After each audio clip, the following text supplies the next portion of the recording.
வாங்க சாமி.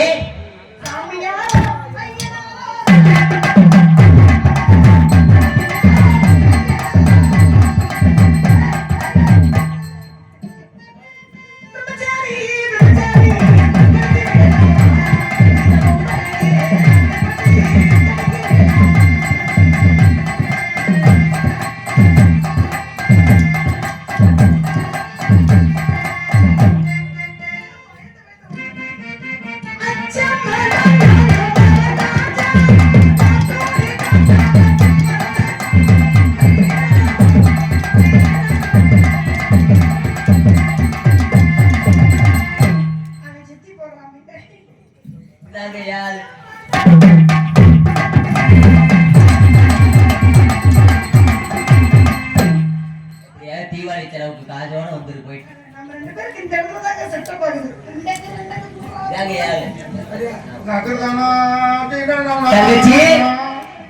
ஒடியாத்தா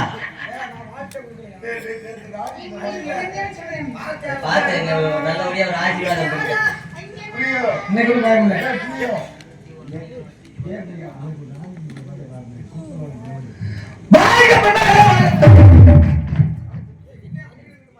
வேற எதுவும் வெதர்ல இரும்புரும் வச்சுச்சா ஏன் மெதுவா உருண்டையா இருக்கு அது என்னது கொட்டை தங்கச்சி ஓடியாத்தா வள்ளிக்கண்ணு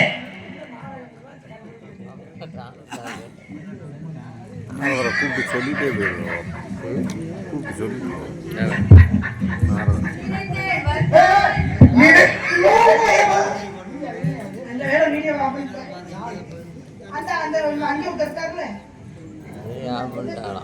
நினைத்தேன்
என்னத்தா ஏத்தா அப்படி எல்லா ஊர்லயுமே வந்து ஒரு பஸ் போகுதுன்னா ஒரு 4 பேர் அந்த பஸ்ல ஏறி இறங்கத்தையும் செய்வாங்க. அந்த பஸ் நம்ம இடத்துக்கு மேலூத்துல இருந்து நாரத மாதிரி வந்திருக்கிறா. பாருங்க சுவாமி, உங்க பொருளை பாதுகாத்துக்கோங்க. வரவேண்டு வரவேண்டு சாமி வந்தவரை வரவேற்பது உள்ள பண்பு வந்தவருக்கு ஒரு வரவேண்டு.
மதுரையின் மைந்தரே வருக வருக. ராமனின் தாத்தாவன் என்று வரவேற்று எங்களுக்கும் நாட்டம் நல்லாசை பெருமன் சாமி வாரி என்று வரவேற்று. வாரிட பெண்ணுகளை விலகு. தமிழர் மரபும் பண்பும் சட்டம் குறையாது. வந்தவருக்கு தகுந்த முறையோடு வரவேற்பு செய்த உண்மை இதுவரை யாரும் மாற்றியவர்கள் இல்லாமல் ஒரு புதுவித வாழ்க்காக மாற்ற விரும்புகிறேன். வாங்கி உலகில் அந்த உத்தமன் பேபாடி நாங்கள் மாவிக்கு சாற்றி காணினார். தீங்கின்றி நாடலாம் நீங்கள் மும்மாறு மீது ஓய்வு பெருசன நூல் எழுது பூங்குடைய போதில் பொறிவெளிகள் மறுப்பு தேங்காய் விற்கின்ற சிறுமலை பற்றி வாங்க குழந்தைக்கும் வள்ளல் பெரு வசுக்கள் நீங்காத செல்வற்று நீங்காத செல்வற்று நீங்காத செல்வற்று அடியார்கள் வாழ அரங்க நகர் வாழ சடகம் வந்த நூல் வாழ கடல் சூழ்ந்த மனிதன் வாழ மனவாள மாமணியே இன்னும் ஒரு நூற்றாண்டிலும் மனவாள மாமணியே இன்னும் ஒரு நூற்றாண்டிலும் மனவாள மாமணியே இன்னும் ஒரு நூற்றாண்டிலும் வார்த்தை அன்பு இசை முறைப்படி என்ற சார்பாக ஒரு சிறிய வார்த்தை பார்த்தா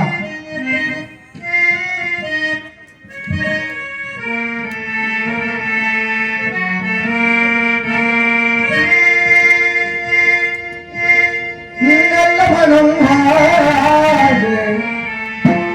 நாடு மூற்று வாழ்வு தேர்ந்தமையோ வான்மலைவோ சிறமையன்று வாழ்வு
குருவோமி வேளாண்மை செய்த பொறுத்து இல்லறத்தை போற்றி வாழ்வது என்பது குருவை வரவேற்று அவருக்கு வேண்டிய உதவியை செய்வதற்காக என்றார். அது மட்டுமல்ல வற்புறுத்த வைகளும் ஓம்புவான் வாழ்க்கை பருவந்து பாடுபடுவது என்று குருமங்களுக்கு முக்கியத்துவம் வைத்துள்ளார். அந்த முறையும் சேர்த்து வாழ்வே வேண்டும். உண்மை பற்றிய சகல உரமும் யாம் அறிந்தாலும் கூட உம்முடைய நல்ல நாவால சொல்லணும். என்னுடைய செவியால கேட்கலாம் ஒரு சிறிய ஆவல் கேட்கலாமா? கேளுங்கள் கிடைக்கப்படும், தட்டுங்கள் திறப்படுங்க. கேட்க வேண்டிய இடத்துல பார்த்து கேட்கணும். கிடைக்க வேண்டிய இடத்துல கேட்டாதான் கிடைக்கும். இல்லாத இடத்துல எல்லா இடத்துலயும் கேட்டா கிடைக்குமா? அதை கேளுங்கள் கொடுக்கப்படும், தட்டுங்கள் திறக்கப்படும்.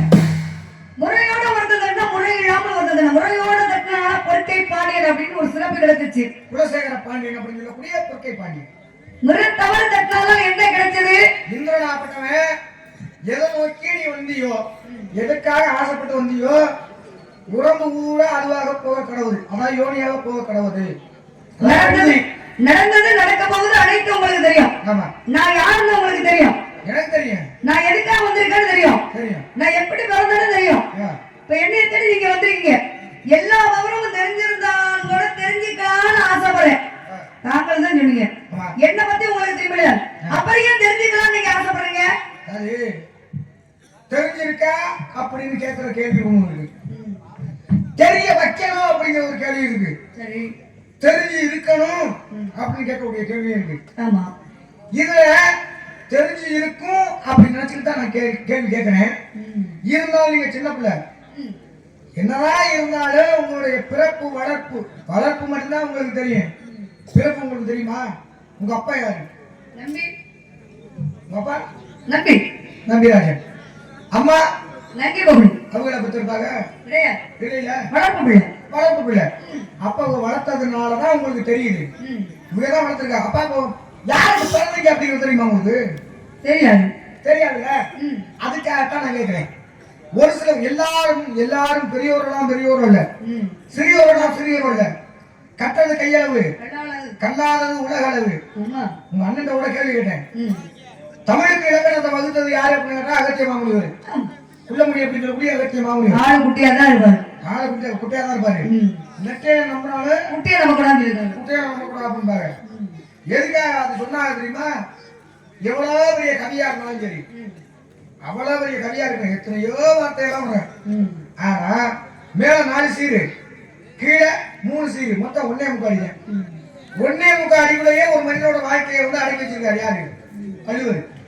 எந்த நாட்டுல பிறந்தாரு? உங்க நாடு சோழ நாட்டுல தான் பிறந்தாரு. கம்பர் எங்க பிறந்தாரு? எங்க நாட்டுல தான் பிறந்தாரு. 63 ஆண்டுகள்ல 46 பேர் வந்தது, 47 பேர் வந்தது. இந்த நாடு உங்க நாடுதான். கற்புக்கரசி கண்ணகி வந்தது சோழ நாடுதான். அதனாலதான் அறிவில் சிறந்தோர்கள் அப்படின்னு சொல்லக்கூடிய உங்க நாடு. ஆண்டவர்களும் சான்றோர்களும் உடைத்தது அப்படின்னு. என்னதான் இருந்தாலும் திருவள்ளுவர் வந்து எழுதப்பட்ட திருக்குறள் வந்து எத்தனையோ இருக்கு. நமக்கு கிடைத்தது எவ்வளவு தெரியுமா? 1330 திருக்குறள் தான் நமக்கு கிடைச்சிருக்கு. என்னதான் ஒரு அறிவாளியா இருந்து எழுதினாலும் அந்த அறிவாளியை உங்க நாட்டுல அரங்கேற்ற விட்டாங்களா? இல்ல. அப்புறம் எப்படி அவங்க அறிவுல சிறந்தவங்க? நீங்க அப்படித்தான் நினைக்க கூடாது. ஏன் இல்லமா? பாண்டியன் நாட்டுல தான் அரங்கேற்றம் பண்ணாரு. திருவள்ளுவர் வந்து பாண்டியன் நாட்டுல வந்து திருக்குறள் அரங்கேற்றம் பண்ணாரு. மதுரையில தான் அரங்கேற்றம் பண்ணாரு. நல்லா தெரியுதுல்ல? நான் எதுக்காக கேட்கிறேன், ஆன்றோர்களும் சான்றோர்களும் உடைத்து அப்படின்னு சொல்றீங்கல்ல. ஆன்றோர் சான்றோர் என்றாங்க. ஆன்றோர்னா மூத்தவர்கள் அர்த்தம். சான்றோர் அப்படின்னாக்க மரியாதைக்குரிய அறிவில் சிறந்தவர்கள் அப்படின்னு அர்த்தம். அறிவியல் சிறந்தவர்கள் அந்த ஆளு எழுதி வச்சிருக்கிறாரு, வேற உலகங்கள் எழுதி வச்சிருக்காரு, அவரை அரங்கேற்றம் பண்ண விடணுங்க. அரங்கேற்றம் பண்ண விட்டாங்களா? இல்ல. அதே போல கம்பர் வந்து என்ன பண்ணாரு? ராமாயணத்தை எழுதி முடிச்சாரு. முதல்ல வந்து ஒட்டக்குத்தர் தான் எழுதினாரு. ஏன்னா சோழமன் தான் என்ன போட்டி வைக்கிறான். ஏன்னா கம்பருக்கும் ஒட்டக்குத்தருக்கும் போட்டி, 2 பேருக்கும் போட்டி. நீ வரியாளா? சோழ மன்னன் வந்து ராமாயணத்தை எழுத சொன்னாரு. ஏன்னா சமஸ்கிருதத்துல எழுதியவர் யாருன்னா வால்மீகி. ஒட்டக்குத்தர் வந்து எழுதிட்டாரு, கம்பர் எழுதவே கிடையாது. 2 பேருக்கும் போட்டி மொத்தம். ஆமா, நீ வரியாளா நான் வரியாளான்னு சண்டை நடக்குது. சோழமன் போட்டி வைக்கிறான். நீ வரியாள் ஏண்டா அடிச்சுக்கிறிய அப்படின்னு கேட்கின்ற பொழுது அப்பதான் சொல்றாரு, இல்ல அவர் வரியாளா நான் வரியாளு தெரியும். நீங்க 2 பேர்ல யார் வரியான்னு தெரியுமா? வால்மீகி அதாவது வடமொழி அப்படின்னு சொல்லக்கூடிய சமஸ்கிருதத்துல வால்மீகி ராமாயணத்தை எழுதியிருக்காரு. அதை யார் முதல்ல தமிழ மொழிபெயர்க்கிறீரோ அவங்கதான் பெரியாரு அப்படின்னு சொல்லிட்டாரு. சொன்னவங்க ஒட்டக்குத்தர் வந்து ஈட்டி 70 முனை அப்படின்னு சொல்லக்கூடிய கடல் தன்மையின் படலம் அதுவரையும் அவர் எழுதிட்டார். யார் எழுதுனது? ஒட்டக்குத்தர். கம்பர் எழுத ஆரம்பிக்கல. சோழமனை கூப்பிட்டு கேட்டான் ஒரு நாள், 2 பேரும் கூப்பிட்டு கேட்டான், நீ எவ்வளவு எழுதிருக்க, நீ எவ்வளவு எழுதிருக்க அப்படின்னு கேட்கின்ற பொழுது ஒட்டக்குத்தர் சொல்றாங்க, ஐயா நான் ஈட்டி எழுதுவது என்று சொல்லக்கூடிய கடல் கண்டேன் மடலம் வரை நான் எழுதிட்டேன் அப்படி சொன்ன உடனே கம்பருக்கு ஒரு பயம் வந்துச்சு. ஆகா அவர் அதுவரை எழுதிட்டாங்க, நம்ம எழுதவே ஆரம்பிக்கலையே. அப்ப அவர் எழுதிய வரைக்கும் அதை காட்டி கொஞ்சம் கூட சொல்லணும். சொன்னோம்னா தான் நம்புவாங்க அப்படின்னு சொன்ன உடனே, ஐயா ஒட்டக்குத்தர் வந்து கடல் கண்டேன் மடலம் வரை தான் எழுதினாரு, நான் கடலையே தாண்டிட்டேன், கடல் தாண்டு வாழ்ந்தவரை எழுதியிருக்கேன் அப்படின்னு பொய்யா சொல்றாரு, பொய் வைக்கிறார். பொய் வைத்த உடனே ஒட்டக்குத்தருக்கு வந்து என்னாச்சு, ஒரு விரக்தி. என்னடா இவ்வளவு சிரமப்பட்டு நம்ம கஷ்டப்பட்டு இவ்வளவு எழுதியும் ஆனா கம்பர் வந்து நம்மளை காட்டி கூட எழுதியிருக்காரு, அப்ப என்னதான் இனிமே நம்ம எழுதினாலும் எப்படியும் அவர் தான் வெற்றி பெறுவாரு, இனிமே நம்ம இடத்துல எழுதணும் அப்படின்னு அவர் எழுதிய ஏட்ட கிழிச்சு போட்டுட்டாரு. கிழிச்சு போட்ட உடனே அப்பதான் கம்பராவது என்னவாரு, அவர் கிழிச்சு போட்ட ஏட்டை எடுத்து இவர் வந்து பாட்டாக கொடுத்து முடிச்சு வச்சாரு. யாரு? கம்பர். அதனாலதான் எழுதுன ஏட்ட கிழிச்சா பாட்டை கொடுத்தான். பாட்டை நல்ல இப்பதான் சரியா சொல்லுவீங்க. ஒரு சில பேர் பாட்டை கெடுத்தான் அப்படின்னாங்க. அது எப்படிங்க? பாட்டை கொடுத்தான். பாட்டை கொடுத்தான். கம்பராகப்பட்டவர் படிச்சு சோழ மன்னனுக்கு பாட்டை கொடுத்தார். பாட்டை கொடுத்தாரு. விட்டு குருவரை கூத்தர் திமிழ் என்றாலும் தமிழ் அகராதியில வார்த்தையே கிடையாது. ஒட்டக்குத்தர் நாட்டி கொடுத்தாரு. நாட்டி கொடுத்ததுனால கம்பர் என்ன நினைச்சாரு, நம்ம படித்த கவிக்கு நமக்கே விளக்கம் தெரியலையே, நாளைக்கு சொல்லணும் வந்துட்டார். கலைவாணியாப்பட்டவர் கம்பர் கனவுல போய் என்ன சொல்ற, நாளை ஆய்வுல வீதி வெளியவா, இதோட உனக்கு விளக்கம் தெரியும் அப்படின்னு யார் சொன்னது? கலைவாணி சொன்னா. ஒட்டக்குத்தர் சோழ மன்னர் கம்பர் 3 பேருமே இங்க வர்றாங்க, ஆயுர்குல வீதி வழியா நடந்து வர்றாங்க. கலைவாணியாப்பட்ட பெண்ணா ஒரு மாதிரி என்ன பண்ணா, மோர் கலந்துட்டு இருந்தா. மோர் கலந்துட்டு இருந்து அந்த பெண்ணாகப்பட்ட என்ன பண்ணா, பிள்ளைகளா கொஞ்சம் உதவிட்டுங்க, உங்க மேல தும்பிட்டு இருக்கணும். தும்பிழ் என்றாவே தமிழ் அகராதியில இந்த வார்த்தைகள் போல. அப்ப எழுதுனது யாரு? ஒட்டக்குத்தன். நம்ம படித்த கவி சோழ மன்னனுக்கு போய் சேராது. அப்ப எழுதுனது ஏட்ட கிழிச்சா, கம்பர் படிச்சவ பாட்டை கொடுத்தா சோழ மன்னனுக்கு. ஏன் ஒட்டக்குத்தர் எழுதுன கவி சோழ மன்னனுக்கு ஏன் போய் சொல்றீங்களா? உலகத்துல நம்ம தான் பெரியாள், கம்பரோட ஒட்டக்குத்தன் பெரியாளுதான். நாடுங்கிற அகந்தம் இருந்ததுனால ஒட்டக்குத்தர் எழுதுன கவி எங்க சோழ மன்னனுக்கு போய் சேரல. கம்பர் வந்து ராமாயணத்தை எங்க அரங்கேற்ற பண்ணாரு? அதுக்குதான் சொல்ல வந்தேன், அதுக்குதான் நான் பேச வந்தேன். ஏன்னா கம்பர் பிறந்ததோ சோழ நாடு, சோழ நாட்டுல அவர் வந்து அரங்கேற்ற பண்ணாரு கிடையாதுங்க. அரங்கேற்ற பண்ண விட்டாங்களா? இல்ல. அப்புறம் எப்படி சான்றோர் உடைத்துன்றீங்க? 3000 வந்தனார்கள் வந்து ஒப்புதல் வாங்கிட்டு வந்தா ராமாயணத்தை அரங்கேற்ற பண்ணலாம். யாரும் அனுமதி கொடுக்கல அப்படிங்கிறப்ப எங்க வர்றாரு? திருவாரூர் அப்படிங்கிறக்கூடிய வந்தார், ஸ்ரீரங்கம் அங்க வந்தாரு. அங்க வந்து அரங்கேற்ற பண்ணோம்னா ஒரு சின்ன பையனுக்கு விஷம் தீண்டி, அதாவது சர்வம் அப்படிங்கக்கூடிய பாம்பு கடிச்சு இறந்து போயிட்டான். இந்த பாம்பு கடிச்ச பையனை உயிர் கிடக்கணும், நீ உயிர்ப்பிக்க வச்சுட்டு உயிர்ப்பிக்க பட்டுட்டீங்க. திருவரங்கத்துக்கு வந்தாரு. திருவரங்கம் வந்தவங்க கூட்டத்தை வாங்குறாரு. நம்ம ராமாயணத்தை காவியத்தை அரங்கேற்ற பண்ணலாம்னு நினைச்சோம். இந்த இடத்துல திருவரங்கத்துல இவ்வளவு கூட்டம் இருக்கு, இந்த கூட்டம் முன்னாடி நம்ம ராமாயணத்தை அரங்கேற்றம் பண்ணணும் அப்படின்னு மக்கள்கிட்ட கேட்டாரு. மக்கள் என்ன சொன்னாங்க, ஐயா நீ ராமாயண காவியத்தை அரங்கேற்றம் பண்ண நேரமா இது, ஒரு சிறுவனை பாம்பு கடித்து இறந்து கிடக்கிறான், மக்களை நாங்களே துக்கத்துல இருக்கோம், இந்த நேரத்துல நீங்க ராமாயணத்தை அரங்கேற்றம் பண்ணணும்னு சொல்றீங்க, இது சரியா? அந்த பையனுக்கு நான் எழுப்பி விடுறேன் அப்படின்னு சொல்ல. அப்ப 3 கவி பாடினாரு. 3 கவி பாடிய பிறகு ஒரு முதல் கவிக்கு தொண்டை வரையும் என்னாச்சு, ஆழியான் பள்ளிகளைந்து ஆழியான் வரைக்காமே ஊழியா புறம் வெறுத்த பொருட்களை போட்டுகின்ற நானே அவள் நட அப்படின்னு தொண்டை வரைக்கும் விஷம் இறங்கிருச்சு. தலையில இருந்த விஷம் கழுத்துக்கு வந்துச்சு. 2வது கவிக்கு இடுப்புக்கு வந்துச்சு. 3வது கவிக்கு பாதம் உள்ள போயிருச்சு. அப்ப ஒரு இறந்தவனையே உயிர் பிழைக்க செய்தாருன்னா யாருன்னா கம்பர் தான். அதனாலதான் சரி நீ எழுதிய ராமாயணத்தை அரங்கேற்றப்படுறதுக்கு நாங்க சம்மதிக்கிறோம் அப்படி சொன்ன பிறகு சோழ நாடுல அவர் எழுதிய நாடுகளே இல்லாம ஸ்ரீரங்கத்துல வந்து என்ன பண்ணாரு, திருவரங்கத்துல அரங்கேற்றம் பண்ணாரு. இன்னைக்கு பாருங்க எல்லா கோவிலையும் தேங்காய் உடைச்சு சாமி கும்பிடுறோம். ஆமா தேங்காய் உடைச்சு உடைப்பாங்க. ஆனா தேங்காய் உடைக்காத கோவில் எந்த கோவில்? அங்க திருவரங்கம் மட்டும்தான், ஸ்ரீரங்கம் தான். என்ன காரணம்?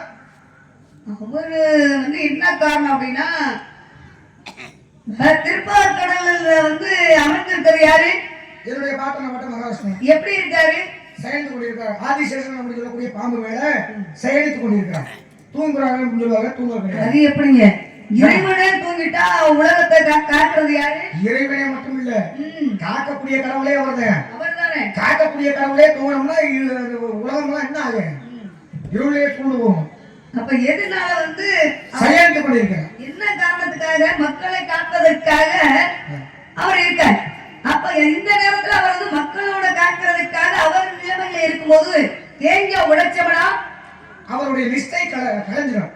தமா அதனாலதான் தேங்கிய உடைக்காம அது பூவா திரும்பி கொண்டு போய் அங்க படைப்பாங்க திருவரங்கத்துல. தேங்கிய உடைக்காத கோயில்னா ஸ்ரீரங்கம் மட்டும்தான். அதே போல பாலாபிஷேகம் நடக்கும். இந்த பாலாபிஷேகம் எல்லா கோவிலுமே பாலாபிஷேகம் பண்ணுவாங்க. ஆனா அங்க மட்டும் பாலாபிஷேகம் பண்ண மாட்டாங்க. அதான் என்ன, அதுவும் அதே ஊர் பக்கம் தான். என்ன கோவில் அப்படின்னாக்க அது மாரியம்மன் கோவில். ஏன் அப்படின்னாக்க அது என்ன எதனால ஆன சில சமயம் வேப்பமர தூண். வேப்பமர தூணு, வேப்பமர தூணால செய்யப்பட்டது.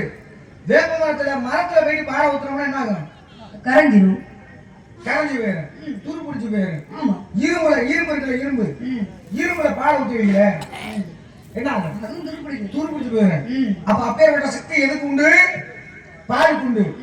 அதனாலதான் அந்த மரமாகப்படுது, மரத்தால் செய்யப்பட்ட சிலை அழியக்கூடாது அப்படிங்கிறதுனாலதான் அங்கே பாலாபிஷேகம் செய்ய மாட்டாங்க. வேப்ப மரம் பூமிக்கு வருவதற்காக காரணமே உங்களுக்கு தெரியுமா? அதுவும் உங்களை போல ஒரு பெண்ணு தான். வேப்பமரம் வேப்பமரம் பூமிக்கு வருவதற்கு காரணமே ஒரு பெண்ணு தான். அந்த பெண்ணோட வேப்பமரம் ஆனா பெண்ணுனா பெண்ணு. பெண்ணு என்ன காரணம்னா அந்த பெண்ணோட பேரை சொல்றேன். ஒரு பெண்ணா படம் என்ன பண்றா? சிவபெருமானோட இருக்கணும் அப்படின்னு ஒரு ஆசைப்பட்டு நான் உன்னை கல்யாணம் பண்ணிக்கிறேன். கதையில சொல்றேன். ஆக நான் உங்களோட இருக்கணும் அப்படின்னு ஆசைப்பட்டு என்ன பண்ணிட்டா, பார்வதி போல வேலை பண்ணிட்டு என்ன பண்ணிட்டா, கோவம் வந்துருச்சு. சிவபெருமான் பக்கத்துல போயிட்டு அமர்ந்துட்டா. அமர்ந்த உடனே ஏன்னா ஈரேழு உலகத்தையும் கட்டி காக்கக்கூடிய கடவுள் யாரு? பரமன். அதற்கான வேலையை கொடுத்ததே யாரு? சிவபெருமான். அப்பேற்பட்டாரு பக்கத்துல உட்கார்றது யாருன்னு தெரியாது அவருக்கு? தெரியும்ல. தெரிஞ்சதுனாலும் கோபடியவன் என்ன காரணத்தால இங்க உட்கார்ந்த என் பொண்டாட்டி மாதிரி நீ உட்கார்ந்துருக்கிய, இப்படி உட்கார்றது தவறு. நீ பூலோகத்துல போயிட்டு கசப்பு தன்மை உடைய வேப்ப மரமாக போக கடவுது அப்படின்னு எனக்கு சாப்பிட கொடுத்தான். யாரு? சிவபெருமான். கொடுத்த உடனே ஐயா தெரியாம உங்க பக்கத்துல இருக்கிறன்னு ஒரு ஆசை, அதனாலதான் நான் உட்கார்ந்தேனே தவிர மற்ற இடமெல்லாம் கிடையாது அப்படின்னு சொன்ன உடனே அது விமோசனம் கொடுங்க அப்படின்னு கேட்டோம்னா அப்படியா சரி ஏதோ தெரியாம உட்காந்துட்டேன். சரி நான் என் பக்கத்துல உட்கார வச்சுக்கிட்டேன். அப்படிங்கிற புலவத்துல நீங்க வேப்ப மரமாக இருந்தாலும் மருத்துவ குணமாக இருக்கணும். அது மட்டும் இல்லாம ஆடி மாசம் அப்படின்னு ஒரு மாசம் வரும்ல, 12 மாசத்துல ஆடி மாசம். ஆடி மாசம் மட்டும் பெண்கள் மாதம், பெண்களுக்குரிய மாதம். அதான் அந்த பெண்ணோட பேரே ஆடிதான். உனக்கு ஆடி அப்படிங்கிற ஒரு பெயர் சூட்டி அந்த ஆடி மாசத்துல உனக்குத்தான் திருவிழா அதிகமாக நடக்கும். கூடு காய்ச்சினால அது ஒரு 2 ஏழை பெண்கள் மாதம். அதே போல ஒரு பெண்ணு கருவுற்றா தலையில வேப்பையில, அம்மை நோய் போட்டுச்சுன்னா வேப்பையில தான், வேப்பையில கசாயமா குடிச்சோம்னால அதுவும் வேப்பையில தான். எல்லாமே பாருங்க அதுல அந்த பட்டையில இருந்து மரத்துல இருந்து இலையில இருந்து எல்லாம் மருத்துவ குணம் தான். அப்படிங்கிறது ஒரு சாப விமோச்சனம். ஒவ்வொரு கோவிலுக்கும் ஒவ்வொரு சிறப்பு இருக்கு. சிவபெருமான் ஆலயத்துக்கு போனோம்னா என்ன கொடுப்பாங்க? சிவபெருமான் ஆலயத்துக்கு போனோம்னா வில்வ இலை கொடுப்பாங்க. பெருமாள் ஆலயத்துக்கு போனோம்னா அது கோசி. சிவபெருமான் கோயிலுக்கு போயிட்டு சாமி கும்பிட்டு அமர்ந்து வரணுமா, இல்ல சாமி கும்பிட்டு திரும்பி பார்க்காம வரணுமா? பெருமாள் ஆலயத்துக்கு போய் சாமி கும்பிட்டு அமரணுமா, இல்ல சாமி கும்பிட்டு வீட்டுக்கு வந்துடணுமா? சிவபெருமான் ஆலயத்துக்கு போனோம்னா அமர்ந்துதான் எந்திரிச்சு வரணும். என்ன காரணம்? என்ன காரணம் அப்படின்னாக்கா நம்மளுடைய கர்ம வினைகள் எல்லாம் அங்கேயே போகட்டும், சிவனோட போகட்டும், சிவனோட சேரட்டும். ஆனா இருந்தாலும் எந்திரிக்கிறப்ப எந்திரிச்சு எப்படி வரணும்? தட்டி விட்டா வரணும். ஏன் தட்டணும்? சிவன் சொத்து உலநாசம். எந்த ஒரு சிவாலயத்திலையும் வட உலகத்துல பாத்தீங்கன்னா சண்டிகேஸ்வரன் அப்படின்னு சொல்லக்கூடிய ஒரு சாமி இருக்காங்க. அந்த சாமியை எப்படி கும்பிடுவாங்க? கும்பிடுவாங்க. ஏன் அப்படி தட்டி கும்பிடுவாங்க? எல்லாரும் சொல்றாங்க, அது அவர் செவிட்டு சாமி தட்டுனாக்க காதுல சொல்லணும். செவிட்டு சாமிக்கு நீ என்னதான் தட்டி உடுக்கையே எடுத்து வச்சு தட்டி கும்பிட்டாலும் எப்படி கேட்காது. அது செவிட்டு சாமியாக இல்லை, அந்த கோவில். ஏன்னா சிவனோட சொத்து குலநாசம் அப்படிம்பாங்க. சிவனோட சொத்தை யாருக்கும் எடுத்துட்டு போகவும் முடியாது, நம்ம எடுக்கவும் கூடாது. சிவாலயத்துல இருந்து ஒரு விபூதி கூட வீட்டுக்கு கொண்டு போக கூடாது. அதனாலதான் ஐயா, ஏன்னா கணக்கு பிள்ளைன்னு தான் சொல்றோம். ஆமா, அவர் கணக்கு பிள்ளைதான். யாரு? சிவபெருமானுக்கு கணக்கு பிள்ளை யாருனாக்கா சண்டிகேஸ்வரர். ஐயா, உன்னுடைய ஆலயத்துல இருந்து நான் எதையுமே நான் கொண்டு போவேன் அப்படின்னு தொடர்ச்சிதான் காமிக்கணும். தட்டக்கூடாது. தொடர்ச்சி காமிச்சுட்டு அவர் வரணும், உட்காரணும். உட்கார்ந்து எழுந்திரிச்சுக்க தட்டி விடுறது எதுக்கு? அங்க உட்கார்ந்து எழுந்திருக்கிறப்ப கூட வீட்டுக்கு வரக்கூடாது, வீட்டுக்கு எடுத்துட்டு போகல. ஆனா மகாவிஷ்ணு ஆலயத்துக்கு வைணவ சமய ஆலயத்துக்கு சென்றோம்னா என்ன பண்ணணும்னா சாமி விட்டு அப்படியே வந்துடணும், உட்காரக்கூடாது. ஏன் உட்காரக்கூடாது அப்படின்னாக்கா அப்பதான் மகாலட்சுமி நம்ம கூடவே வீட்டுக்கு வருவாங்க. அது எப்படி சாமி கும்பிடணும்? எல்லாரும் நேருக்கு நேரம் அனுப்பி சாமி கும்பிடுறாங்க. நேருக்கு நேர் இன்னும் இன்றைக்கும் வந்து சாமி கும்பிடக்கூடாது, சாமி கும்பிடவே கூடாது. கடைக்கண்ணாலதான் சாமியை பார்க்கணும், அப்பதான் அவரும் கடைக்கண்ணால நம்மளை பார்ப்பாரு. இப்படி இருந்துதான் சாமி கும்பிடணும். தெய்வத்தை எதிர்த்து எதிர்த்து கும்பிடக்கூடாது. இப்படி நின்று கும்பிட்டு என்ன அப்படியே திரும்பி வந்துடணும். எங்க? மகாலட்சுமி ஆலயத்துல. ஆமா, வைணவ சமய ஆலயத்துல. அதனாலதான் மகாலட்சுமியே வீட்டுக்கு வருவாங்க. இன்னைக்கு வீட்டுல பாருங்க, வீட்டு வாசல்ல படுத்து தூங்க கூடாது. வீட்டு வாசல்ல தூங்க கூடாது. வாசல்ல படுத்து தூங்க கூடாது. என்ன காரணம்? பெண்களாகப்பட்டவங்க என்ன பண்ணக்கூடாது? தலை விரிச்சு சீவக்கூடாது. என்ன காரணம் அப்படின்னாக்கா ஹிரண்யகசிபு அவனுடைய மனைவி யாரு அப்படின்னா அவர்தான். ஏன்னா அவன் சரியான நீராவி. அவன் என்ன ஒரு என்ன வர வாங்கினா எந்த பெண்ணாலையும் எனக்கு அழிவு வரக்கூடாது, எந்த ஆயுதத்தாலையும் அழிவு வரக்கூடாது, ஆனாலையும் வரக்கூடாது. அப்ப பகலையும் சாகக்கூடாது, இரவுலையும் சாகக்கூடாது. அப்ப இவனை அழிக்கணும்னா என்ன பண்ணாரு? வீட்டுக்கு வெளியும் பண்ணாது, உள்ளேயும் சாகக்கூடாது. உள்ளேயும் பண்ணாது. எந்த ஒரு மிருகத்தினாலேயோ சாகக்கூடாது, ஒரு மனிதர்களாலேயோ எந்த ஒரு ஆயுதத்தினாலேயோ எனக்கு இறப்பு ஏற்படக்கூடாது. இரவும் பண்ணாது, பகலும் பண்ணாது. இப்படின்னு ஒரு மரத்தை வாங்கிட்டா அதை வச்சுட்டு ஆடுறேன். ஈரோடு பண்ண உலகத்தில் உள்ள எல்லாத்தையும் ஆட்டி படைச்சான். ஆட்டி படைக்கிறப்ப நீராவதி கர்ப்பமாக இருக்கா, கர்ப்பமாக இருக்கின்ற போது வயிற்றுக்குள்ள யார் இருக்கா? பிரகலாதன் அப்படின்னு சொல்லக்கூடியவன். நமோ நாராயண நமகன பிறந்ததுல இருந்து சொல்லிக்கிட்டே இருந்தோம். அத காரணம் யாரு? நீங்க தான். நான் தான் காரணம். நான் தான். இவன் எப்படா அடிக்கிறது? என்ன முள்ளால எடுக்கிற மாதிரி அவன் அப்பனோட உயிரை அவன் மயனாலே போக வைக்கணும். நான் என்ன சொல்றேன், ஒரு தகப்பன் வந்து நல்லவனும் நல்ல பிள்ளையும், ஒரு பிள்ளை வந்து தகப்பன் பேச்ச கேட்கணுமா இல்லையா? பிரகலாதன் கேட்டானா? கேட்கல. இப்ப எல்லாருமே ஏன் பேருன்னு சொல்லி கூப்பிடுறாங்களே, ஆனா நீ மட்டும் எப்ப பார்த்தாலும் நாராயண நாராயணன்னு கூப்பிடுறீங்க. மயிலையும் கொல்ல போன, கொல்ல முடிஞ்சிச்சா? கொல்ல முடியல. என்ன கல்லை கட்டி கடல்ல விடுறாங்க. அந்த கல்லாக விடுறத என்னது தெப்பமாக மாறி இருந்தது. யானையை கூப்பிட்டு மிதிச்சு கொள்ள சொல்றாங்க. மிதிச்சு கொள்ள சொன்னோம்னா அந்த யானையா படுறது என்ன ஆச்சு? எவன் அனுப்புறானோ அந்த பாகனையே மிதிச்சு கொண்டு இவனை கொள்ளல. அதே போல பாம்பை அனுப்பி கொத்த சொன்னாங்க. பாம்பு மண்ணிட்டு அவனுக்கு அழிக்கவே முடியல. அவனை அழிக்க முடியல. அப்ப இரணியனை கொல்லணும்னா என்ன பண்ணாரு? நரசிம்ம அவதாரம் எடுத்தார். நரசிம்ம தலை வந்து மிருகம். நாராயணாங்கிறிய உன் ஜாமி எங்க இருக்காரு அப்படின்னு கேட்ட உடனே என் ஜாமி தூண்ல இருப்பார், துருமுல இருப்பார். அப்படியா? இறைவன் இல்லாத இடங்களே எங்கேயுமே இல்லை இல்லை. அப்போ உன் ஜாமி தூண்ல இருப்பார், துருமுல இருக்காருன்னு சொன்னீங்கல்ல, இந்த தூண்ல இருந்து உன் ஜாமியை வர சொல்லு. இருந்தாரு. அப்படி சொன்ன உடனே தூணை உடைஞ்சு வந்தாரா இல்லையா?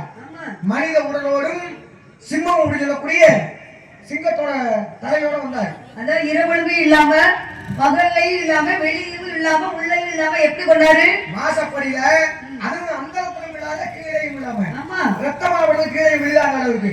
எப்படி மடியில போட்டு நகத்தால வைத்த கிழிச்சு குடலை உருகி மாலையா போட்டு ரத்தத்தை குடிச்சாரு. யாரு? நரசிம்ம அவதாரமாக வந்தாரு. இவருடைய பாட்டு நம்ம மகாஷ்மி அப்படியே விடுது. விஷயங்கள் நிறைய. சிவபெருமானோட பிள்ளைங்க எத்தனை பிள்ளைங்க நம்ம சொல்லலாம்? குறிப்பிட்டு 3 பேரை சொல்லலாம். 3 பேர். யாரை சொல்லலாம்? யார் அப்படின்னாக்கா முதல்ல ரெண்டாவது வந்து முருகப்பெருமான், அதன் பிறகு கையப்பன் என்று சொல்லக்கூடிய ஐயப்பன். சிவபெருமான் வந்து நெற்றியில் என்ன அணிஞ்சிருக்காரு? பசுபதி வாசம் என்று சொல்லக்கூடிய முப்பட்டை. விநாயகர் பெருமான் நெற்றியில் என்ன அணிஞ்சிருக்காரு? அவரும் பட்டதான் அணிஞ்சிருக்காரு. முருகப்பெருமான் அவரும் பட்டதான் அணிஞ்சிருக்காரு. ஐயப்பன் வந்து அத்தன்மான் பிரம்மமா அப்படின்னு சொல்லக்கூடிய ராமத்தை அணிஞ்சிருக்காரு. நான் என்ன சொல்றேன், தகப்பன் நெற்றில என்ன அணிஞ்சிருக்காரோ அதுதானே பிள்ளையும் அணியணும். ஆமா. தகப்பன் வந்து நெற்றியில பட்டை அடிச்சிருந்தா பிள்ளையும் பட்டை அணிஞ்சிருக்கணும். ராமன் அணிஞ்சிருந்தா பிள்ளையும் ராமன் தான் அணியணும். அப்ப விநாயக பெருமானும் முருக பெருமானும் தன்னோட தகப்பனுக்கு முதலீடு கொடுத்து பட்டை அடிச்சிருக்காங்கல்ல, ஏன் ஐயப்பன் மட்டும் ராம அடைஞ்சிருக்காரு? நாமமா ராமமா? நாமம் அப்படிங்கிறது வந்து பெயர். பெயர். ராமம் என்பது நாமம் உதயம் அப்படின்னு நாமம் அப்படின்னாக்க பெயர். ராமன் தான். ராமம் அப்படின்னா அதுதான் அத்தன் மா பிரம்மம் அப்படின்னு சொல்லக்கூடியது. அது இருக்கின்ற போது எதுக்காக அப்படிங்கிறது ராஜசேகர பாண்டியன் அப்படின்னு சொல்லக்கூடிய ஒரு மன்னன் எங்க இருக்கான்? கேரள மாநிலம். சேரநாடு. கேரள மாநிலத்துல மன்னனா இருக்கான். மன்னனா இருக்கின்ற போது இவர் யார் யாருக்கு பிறந்தார்? முதல்ல ஐயப்பன். மகாவிஷ்ணுக்கு சிவபெருமான். அவர் மகாவிஷ்ணு ஆம்பளதானே? ஆமா. சிவபெருமான் ஆம்பளை. என்ன மாறினார்? மோகினி அவதாரம் எடுத்து என்ன இருவரும் கூடவே கிடையாது. பத்மாசுரனை அழிப்பதற்காக மோகினி அவதாரம் எடுத்தாரு. அதற்கு முன்பாக எடுத்தாரு. அமிர்த காசத்துக்காக எடுத்தாரு. அதன் பிறகு ஐயப்பன் எடுத்தக்கூடிய ஐயப்பன் பிறப்பதற்காக ஒரு அவதாரம் எடுத்தாரு. என்ன மாதிரி திருமணமே முடிச்சுக்கிட்டாரு. பப்பா சுவாமி அழிப்பதற்காக ஒரு அவதாரம் எடுத்தாரு. அதே போல அங்கே மகாபாரதத்துல மோகினி அவதாரம் எடுத்தாரு. நல்லரவானை மணப்பதற்காக திருமணம் முடிச்சாரு இல்லையா? மொத்தம் 4 முறை எடுத்திருக்காரு மோகினி அவதாரம். மோகினி என்றால் அழகான பெண்ணு அர்த்தம். உண்மையா இல்லையா? உண்மைதானே? ஆக வீரியமாகப்பட்டது வெளிப்பட்டு கையில விழுந்தது. கையில விழுந்ததுனால கையப்பன் என்று சொல்லக்கூடிய ஐயப்பன் பிறந்தாரு. பம்பை நதி கரை ஓரமாக மணியோட பிறந்தாரு. இல்ல மணியோட பிறக்க கிடையாது. என்ன பண்றாங்கன்னா அந்த குழந்தை பிறந்துருச்சு. குழந்தைய வந்து என்ன பண்றாங்க? ஆத்து கரையில போடுறாங்க. ஆத்து கரையில போடுகின்ற பொழுது ஏதாவது அடையாளம் இருக்கணுமே அப்படிங்கிறதுனால என்ன பண்றாங்க? கழுத்துல வந்து மணியை கட்டி விடுறாங்க. மணியை கட்டி அப்படியே போடுறாங்க. அதனால மணியன் பேர் வந்தது. ஆக எதிர்த்து வளர்ந்தது யாரு? ராஜசேகர பாண்டியன் அப்படின்னு அவன் எடுத்து என்ன அணிஞ்சிருக்கான்? ராமதான் அணிஞ்சிருக்காரு. ராமதான் அணிஞ்சிருக்கான். அதாவது ஐயப்பன் ஆப்பனவரு நம்ம தெய்வ பிறப்பு அப்படிங்கிறது அவருக்கு தெரியாது. நம்ம எப்படி பிறந்தோம் அப்படிங்கிறது தெரியாது. மகிழ்ச்சியை அழிப்பதற்காக தான் நம்ம அவதாரம் எடுத்திருக்கோம் அப்படிங்கிறது அவருக்கு தெரியாது. அவதார நோக்கம் முடிஞ்சதுக்கு அப்புறம் தான் நம்ம தெய்வம் அப்படிங்கிறது அவருக்கு தெரியும். அப்ப அது வரைக்கும் சிறிய குழந்தையா தான் இருந்தாரு. அப்ப விவரம் தெரிகிறப்ப என்ன தோணும் அவருக்கு? அப்பா நெத்தில வந்து ராமன் அணிஞ்சிருக்காரு. அதனாலதான் ஐயப்பன் ஆகப்பட்டவரே ராமன். வளர்த்த இடத்துக்கு பெருமை சேர்க்கிறதுக்காக அவர் வந்து என்ன நெற்றில அணிஞ்சிருக்காரு, அதே ஐயப்பன் ஆகப்பட்டவர் நெற்றில அணிஞ்சிருக்காரு. மகிழ்ச்சிய மதம் செய்த பிறகுதான் அவருக்கே தெரியும் நம்ம வந்து யார் யாருக்கு பாருங்க நம்ம தெய்வ பிறப்பு அப்படிங்கிறது ஐயப்பனுக்கு தெரியும். அது வரைக்கும் தெரியாது. ஒவ்வொன்றுக்கும் ஒரு காரணம் இருக்கு. இப்ப நீங்க என்ன காரணத்துக்காக வந்தீங்க? நான் தான் உனக்கு புருஷன் பார்த்து நல்லா தான் பேசிட்டு இருந்தீங்க. அப்ப நான் தான் புருஷனாவே ஆண்மகன் தான். அப்ப இது தவறு இல்லையே? தவறு கிடையாது. அப்ப இதுவரை புருஷன் பார்த்து வந்திருக்கேன் அப்படின்னு சொன்னீங்கல்ல, நீங்க மாப்பிள்ளை பார்த்து வந்திருக்கீங்க. என் மனசுக்கு பிடிச்சுக்குமா? பிடிக்கிற மாதிரி உங்களை நம்பி இறங்கலாமா? எதுல?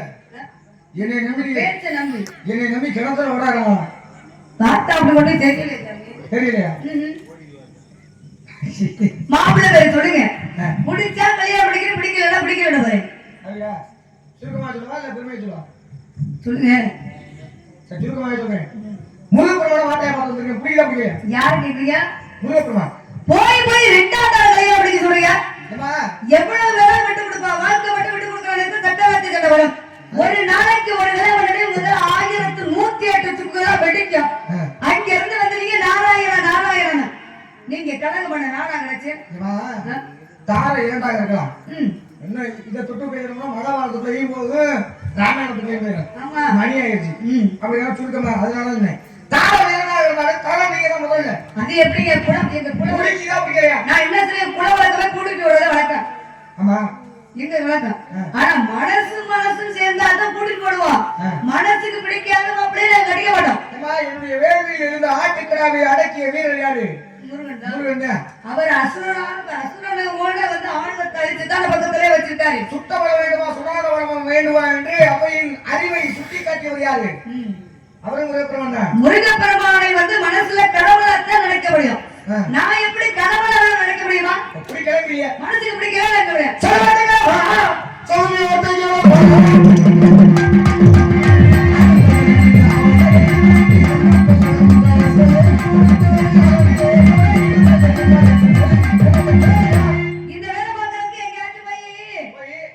கழகமணல வாங்க மருமையனே. இன்னும் ரொம்ப சவுடாலும் உங்க சட்டா அது நிக்கிறத பத்தியில சாமி குட்டி சாமி குட்டி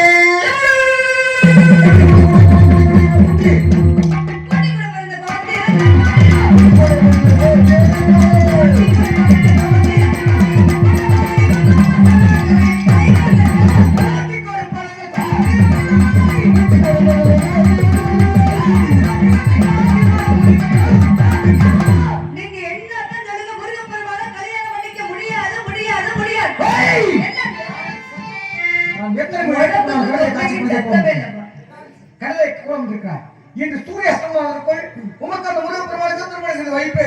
அப்படி செய்யாவிட்டால் நான் நானும் இல்லடா அடித்திருப்பது ஒரு முடிச்சு இல்லடா சத்தியம் ஐத்தியம் சத்தியம் சத்தியம் என்ன பண்றது புள்ள வந்து பாரு இந்த பைத்தியத்துக்கு வைக்க வாங்க ஓடி போங்க